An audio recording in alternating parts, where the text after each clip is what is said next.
flesh does look all right, as if we don't want it.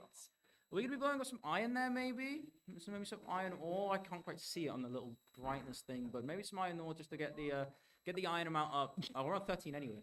Yeah, well, it's 2025, Ben. I know the last time you played MCSR was like 2021, but we don't blow up iron ore at the bottom of temples anymore. Like, we're past that. You know that the 10-minute barrier got broken? You know, Brentilda?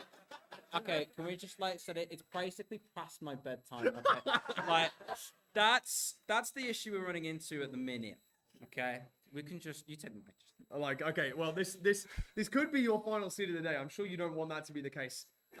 We've got beef salad against Mungie crafting off right now, and I don't mean that in like a weird MC term. I mean they were literally both crafting their tools at the same time. Yeah, no one got that. Ready to enter the Nether very shortly. I wonder if we're going to get any food here. Like, this is always one of the considerations with desert temples, or whether we're just going to force the enter, maybe with a wood light, maybe with a flint and steel, depending on what these runners do have. Both of them with a flint and steel, actually. But neither of them with any particular good food source. In fact, both of them, I think, playing primarily on rotten flesh. I didn't see if they had any golden apples in their inventory. Something very difficult to see from this point of view on the commentary booth. But nonetheless, I'm sure we're going to see it throughout the run. Both runners entering the Nether, very, very similar timing. Yeah, I mean, it's a good amount of rotten flesh, though. You've got over half a stack there, so obviously hunger's going to be a little bit of an issue with that saturation. But I think over the majority of the run, you're going to probably have just enough to get you through. I mean, worst case scenario, you get some hoglins, right? Or you have to death reset, which isn't going to be too big of an issue for these runners. So I feel like the optimal play here for both of them is to be sticking with this rotten flesh, and they're going to be doing so. And then it's going to be entering Stables Bastion anyway. So hoglins are on the table in terms of food here.